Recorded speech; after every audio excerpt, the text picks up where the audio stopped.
नमस्कार दोस्तों, तूली the blogger में आप सबका फिर से स्वागत है। दोस्तों आज एक छोटी सी कहानी से स्टार्ट करूंगी जिससे कि ये टेक्निक मुझे पता कैसे चली। ठीक है, धनवान कैसे बने, किस तरह से हम लोग जल्दी से धनवान बन सकते हैं। जी हाँ, लेकिन ये ज़रूरी है कि कर्म करना ज़रूरी है, लेकिन वो माइंडसेट तो ज़रूरी है ना। लॉ ऑफ अट्रैक्शन के लिए आप कोई चीज़ मांग रहे हो, कोई चीज़ चाह रहे हो और वो एक प्लानिंग वाइज करोगे तो वो कौन करवाता है? वो हमारे अवचेतन मन करवाता है। चेतन मन तो हमें जागने की अवस्था में करवाता है, लेकिन अवचेतन मन हमें बहुत कुछ करवाता है जो कि कोई भी लिमिट नहीं होती है जिसकी। ठीक है, तो आज वैसे ही कुछ चीज़ें मैं बताऊंगी आप लोगों को और इसे फॉलो करेंगे ना तो बहुत जल्दी बहुत कुछ हासिल कर सकेंगे। लेकिन हमेशा की तरह आगे बढ़ने से पहले चैनल को सब्सक्राइब कीजिए, बेल बटन को दबाइए। वीडियो अच्छी लगती है तो लाइक शेयर कमेंट करना बिल्कुल भी मत भूलिए। दोस्तों एक बार की बात है कि मैं तब ट्रैवल कर रही थी। तो मैं ट्रैवल कर रही थी तो मेरा अक्सर जहाँ भी मैं घूमने जाती थी मुझे बहुत शौक रहता था कि मैं वहाँ के एंटिक ज्वेलरीज को खरीदूँ। और मेरे पास बहुत सारे ऐसे ज्वेलरीज हैं जो काफ़ी एंटिक है, सेमी प्रीसियस स्टोन के हैं, प्रीसियस स्टोन के हैं। ये मेरा शौक कह लीजिए। और उसी हिसाब से मैं कहीं भी ट्रैवल करती हूँ, स्पेशली किसी हिल एरिया में या फिर जहाँ पर इस तरह के सेमी प्रीसियस स्टोन ज़्यादा मिलते हैं, वहाँ पर जब भी ट्रैवल करती हूँ, लाइक सिक्किम, दार्जिलिंग, दिल्ली गई थी तब, एंड कुल्लू मनाली गई थी। मतलब जहाँ भी जाती हूँ ना, मैं वहाँ से कलेक्ट करने की कोशिश करती हूँ कि एंटिक ज्वेलरी मेरे पास हो। है भी फिलहाल, बहुत नहीं है बट है। तो उसी दौरान मैं जब भी ट्रैवल कर रही थी तो तब मैं ट्रेन से ट्रैवल कर रही थी और अचानक मैंने देखा कि मेरे साथ जो हमारे को पैसेंजर थे वो एक संत ही थे। मतलब बहुत आस्थावान थे और ये नहीं था कि उनका वेशभूषा पूरा संत जैसा था, नहीं था। लेकिन जब उन्हें तिलक विलक लगाया था तो ऐसे ही मुझसे उन्होंने ऐसे ही जस्ट बातचीत स्टार्ट किया। तो बातों बातों में मुझे पता चला कि वो पंडित ही है और वो पूजा पाठ वगैरह के बारे में बहुत कुछ मुझे बता रहे थे। तो ऑब्वियस है कि मुझे इन सारी चीज़ों पर बहुत ज़्यादा झुकाव रहता है, तो मैं उनसे बहुत ज़्यादा बातें करने लगी।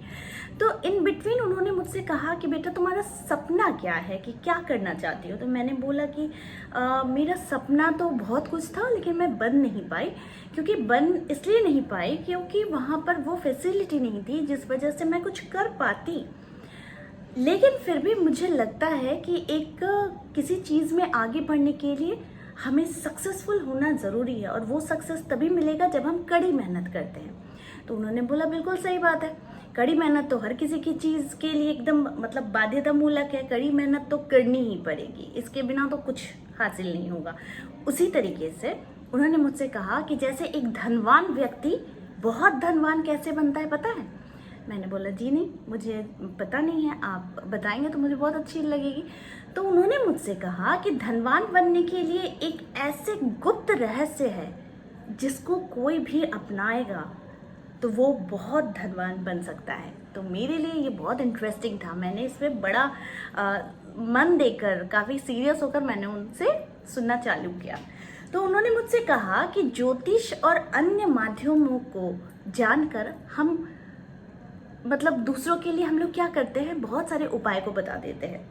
और उन्हीं उपायों को बताते बताते मैं आज तुम्हें कुछ गुप्त ऐसे उपाय बता दे रहा हूँ जिसे अपनाकर तुम चमत्कारिक रूप से धनवान बनोगी। अब धनवान बनने का मतलब ये नहीं कि तुम अंबानी को टच कर जाओगी, ये नहीं, लेकिन यहाँ तक तुम जरूर पहुँचोगी जहाँ पर तुम्हारे पास ये ना हो कहने को कि मेरे पास ये नहीं है, मेरे पास वो नहीं है, या फिर मैं जो चाहती हूँ वो मुझे नहीं मिलता है। ये सारी चीज़ें तुम नहीं कह सकोगी। तो मैंने बोला ठीक है, आप मुझे जल्दी से बता दो वो रहस्य क्या है। तब एक इंटरेस्टिंग बात क्या लगी पता है, कि वो भी मुझे लॉ ऑफ अट्रैक्शन के बारे में ही बताए थे। और ये बात अभी मैं रियलाइज़ करती हूँ तो मुझे लगता है कि कितनी सारी बातें हैं, कितनी सारी चीज़ें हैं जो हम नहीं जान पाते हैं। लेकिन कोई बात नहीं, हम अपने एक्सपीरियंस को शेयर करते हैं तभी तो आप लोग भी कुछ जान पाते हैं और इसे यूज़ करते हैं। ठीक है, तो मेरी कोशिश भी यही रहती है। तो उन्होंने जो पहला सीक्रेट मुझे बताया, वो पहला सीक्रेट था कि तुम विश्वास करो कि तुम सबसे अमीर हो। मैंने बोला अच्छा, लेकिन वो कैसे? तो उन्होंने कहा कि अगर आप सचमुच धनवान बनना चाहती हो तो आपको एक धनपति की सोच की तरह सोच रखनी होगी, वैसी ही अपनी सोच बनानी होगी। यानी कि आपको आपका रहन और सहन बदलना पड़ेगा। ठीक है, देखो ये सोचने वाली बात है। हम लोग जब भी क्या होता है ना कि कोई चीज़ देखते हैं या पसंद करते हैं या फिर किसी और को हमने देखा है कि वो ये यूज़ कर रहा है तो हम भी उससे झटपट ले आते हैं। ले आने के बाद क्या करते हैं, हम लोग उसे यूज़ करते हैं और उसी मुताबिक हम लोग रिएक्ट भी करते हैं। ठीक इसी तरीके से उन्होंने मुझे कहा कि तुम्हें अपने रहन सहन को बदलना होगा, यानी कि खुद को अमीर समझना होगा। तुम समझो कि तुम सबसे बेस्ट हो, तुम सबसे ज़्यादा खूबसूरत हो। अमीर मतलब पैसे से ही नहीं, कोई इंसान पढ़ाई लिखाई में अमीर बनता है, यानी कि सोच से, विद्या से। कोई होता है कि खूबसूरती के माध्यम से वो मतलब खूबसूरती के मामले में वो बहुत अमीर है ना। कि कोई ऐसा होता है ना कि जिनसे आंख नहीं हटती है। तो ऐसी सारी चीज़ें। और कोई है कि बहुत धनवान है पैसे के मामले में। तो उन्होंने मुझसे कहा कि तुम खुद को वैसा ही समझो कि तुम उस लेवल की तुम अमीर हो। ठीक है, और विश्वास ही बहुत बड़ी ताकत होती है। जब किसी चीज़ पर तुम विश्वास करोगी और वो सोच जब तक अपनी दिमाग में नहीं डालोगी, अब चेतन मन में नहीं डालोगी, तब तक तुम्हारा भविष्य नहीं बदल सकता। इसलिए अगर भविष्य को बदलना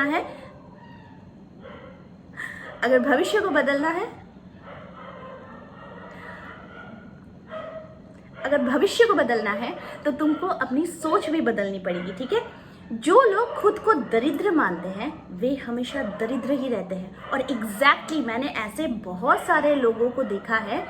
यार रुक जाओ। हाँ, तो मैंने ऐसे बहुत सारे लोगों को देखा है जो लोग क्या करते हैं कि सब कुछ होते हुए भी हमेशा रोना रोते हैं कि मेरे पास ये नहीं है, मेरे पास वो नहीं है। और जिस वजह से क्या होता है, उन लोगों में एक जेलसी काम करती है कि दूसरों का अच्छा कभी नहीं देख पाते हैं। और ऐसे लोग ना कभी बरकत भी नहीं होती है, इन लोगों की तरक्की भी नहीं होती है। तो मुझे उनकी बातें ना बहुत दिल को छू गई। मैंने बोला नहीं, एग्जैक्टली ये बिल्कुल सही बात बता रहे हो आप, और मैंने ऐसा देखा भी है। फिर उन्होंने मुझसे कहा कि देखो ये दूसरा सीक्रेट मैं तुम्हें बताता हूँ। मैंने बोला बताइए।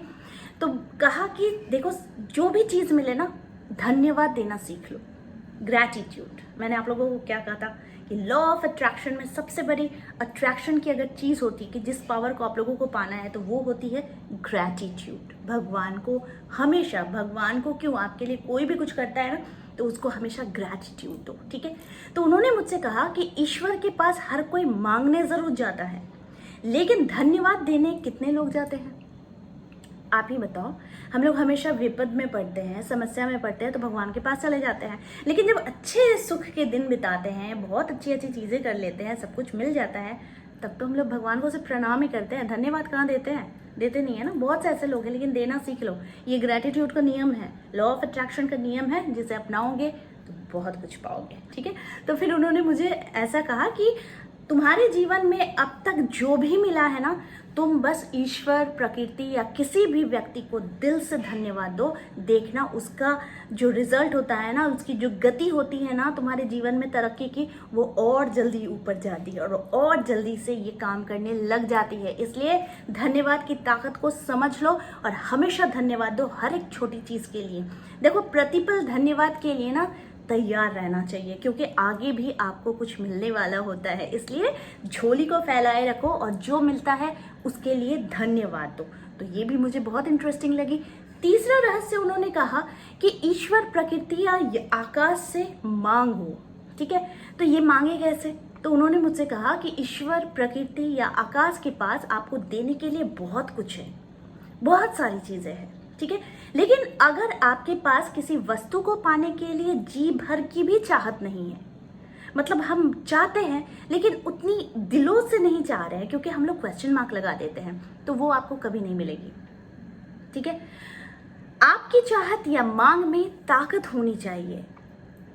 ठीक है, तो मतलब उसे मांगते वक्त मन में विश्वास रखो, और आपकी मांग जो है ना, आप जो भी भगवान से मांग रहे हो ना, वो स्पष्ट होनी चाहिए। मैंने क्या बोला, वो बिल्कुल पर्टिकुलर होनी चाहिए कि यस मुझे यही चाहिए। ठीक है, पहले कोई भी एक वस्तु मांगो और उसके बाद मिलने का विश्वास करो, और उसके साथ क्या करो, इंतजार करो। तो वो निश्चित मिलेगा। ठीक है, साथ में क्या करना है, हम कोई चीज मांग रहे हैं, उसको करने के लिए कुछ कर्म की जरूरत है। आगे नहीं बढ़ोगे तो रास्ता निकलेगा कैसे, इसलिए कर्म करने की भी जरूरत है। ठीक है, तो आपकी इच्छा या मांग बदलती रहेगी तो इंतजार लंबा होता जाएगा। इसलिए एक ही चीज मांगो, एक ही समय पे मांगो, और भगवान को पहले ये चीज को कंप्लीट करने दो, उसके बाद फिर कोई चीज मांगो। 10 चीजें मांगोगे तो खुद तो कंफ्यूज ही हो, भगवान को भी कंफ्यूज कर दोगे या फिर यूनिवर्स को कंफ्यूज कर दोगे, तो वो करने की जरूरत नहीं है। ठीक है, एक ही चीज मांगो फिलहाल, जब तक वो पूरी नहीं होती है। चौथा सीक्रेट जो उन्होंने बताया, उन्होंने कहा कि वास्तु के नियम को माने। ठीक है, जैसे कि घर को वस्तु अनुसार ढाले। ठीक है, क्रोध नहीं करे, किसी भी प्रकार के व्यसन से दूर रहे, लोभ से दूर रहे, लालच से दूर रहे।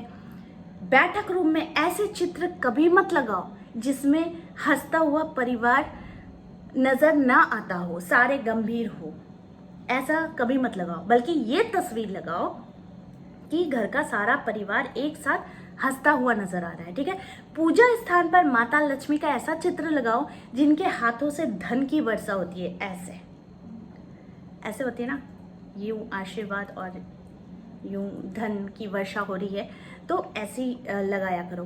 ठीक है, और भोजन हमेशा पूर्व या उत्तर की ओर ही मुख करके खाया करो। दीपक जब भी जलाओ ना तो उसकी बातें उत्तर की ओर रखो। ये बातें उन्होंने मुझे कही थी, मुझे बहुत ध्यान में इन सारी बातों को मैंने लिया था। घर की तिजोरी में तांबे, पीतल या चांदी के सिक्के पर्याप्त मात्रा में रखो। ठीक है, ये उन्होंने कहा। और साथ में कहा कि हल्दी की गांठ, पीली कौड़ी, तांबे या चांदी के सिक्के तिजोरी में जरूर रखो। घर में वातावरण को अगर अच्छा बनाना है, बहुत ही हेल्दी बनाना है, तो हमेशा घर में ना सुगंधित चीजें जलाया करो या फिर छिड़काया करो, जैसे रूम फ्रेशनर हो गया या फिर कुछ हो गया, ये सारी चीजें तुम डाला करो। ठीक है, और वो कहते हैं कि जेब में हमेशा कुछ सिक्के रखा करो, भले उनका काम हो या ना हो, उन्हें पड़ा रहने दो। और अंतिम उपाय ये उन्होंने बताया, जो कि शनिवार को पीपल के वृक्ष के नीचे घी के दीपक और सुगंधित अगरबत्ती जरूर जलाओ। ये उन्होंने अंतिम जो बताई थी सीक्रेट वो थी। लेकिन 5वीं सीक्रेट जो थी वो बड़ा खास बताया था। वो खास ऐसा बताया था कि हमेशा हमेशा जब भी तुम पैसे को गिनो तो पैसे को गिनने के बाद उसे फिर मतलब सहेज कर तुम रख दो।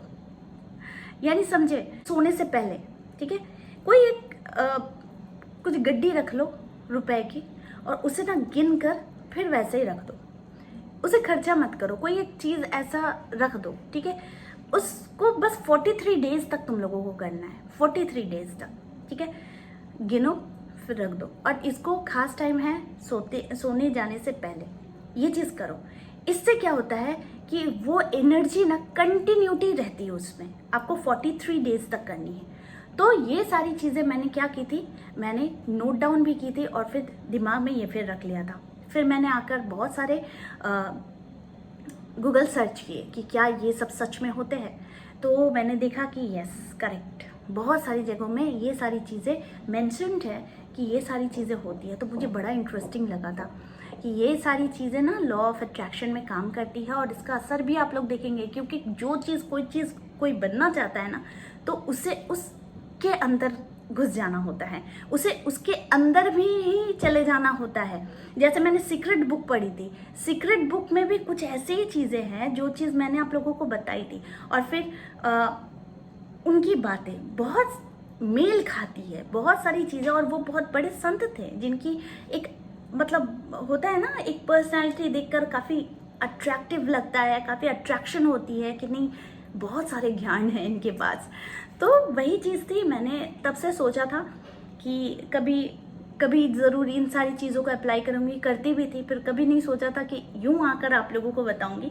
क्या होता है कि दिमाग में हर समय कुछ ना कुछ आइडियाज़ चलते रहते हैं, जिस आइडिया को मैं हमेशा यूज़ करती हूँ। तो ये आइडिया आप लोगों के लिए तो आई होप आज का वीडियो आप लोगों को अच्छा लगा होगा। इस तरह के वीडियोज़ मैं आप लोगों तक लाते रहूँगी। आज के लिए बस इतना ही, फिर मिलेंगे एक नए टॉपिक के साथ। तब तक के लिए आप सबको मेरा प्यार भरा नमस्कार।